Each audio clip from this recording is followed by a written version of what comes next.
Hi there. It has been about 2 months, 2.5 months since I started the first load of soil. And I'm sorry to report that this spatial experiment has so far been a complete flop.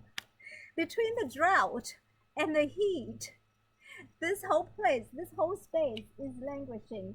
As you can see, if you recall, we threw down a lot of chamomile and poppy seeds, whatnot. Not one of the seed germinated, not one, because of the lack of moisture in the air, the heat. It went either dead or dormant. The few things, the chamomile that I planted here are languishing. And it's not because of lack of water either, because it is being faithfully watered and the soil is somewhat moist, but the heat has just done a number on it. This has been an extraordinarily challenging year to start a new garden. Never mind one that is of this scale. Despite the fact that the space experiment has been a flop, I have guaranteed myself a harvest. That's because I always have plan B.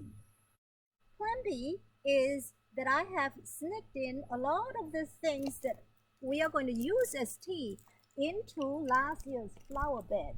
So some California poppies thriving here, and I am going to start harvesting this whole plant from the roots on up to the leaves, to the stem. The whole plant is usable.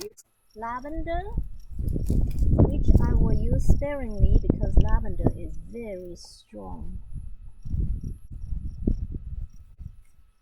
Make sure if you're harvesting roses from a public place, they are not sprayed with pesticide or herbicide.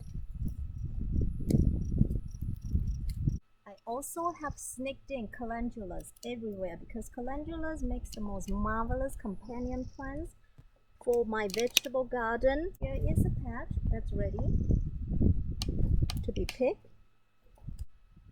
I have sneaked in chamomiles in just about every flower bed, sometimes 4 or 5 of them. So I will have, despite the fact that none of it thrives in the herbal tea garden, the harvest here is guaranteed. And here is a yarrow.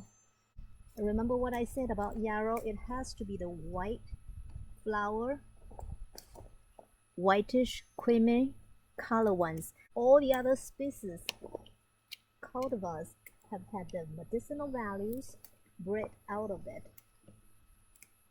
So I'm pretty sure if you live in inland northwest, you have seen the yarrows in the wild. Again, if you are harvesting from the wild, foraging, make sure that it is off the roadside and it's not sprayed with chemicals. Thymes, use them dry or fresh. I use them at this time of the year to flavor the water.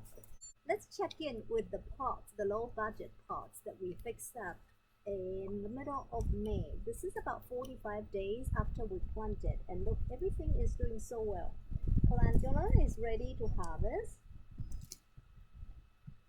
and pineapple sage ready to harvest. We're going to cut some today and dry them, and chamomile ready to harvest in full bloom.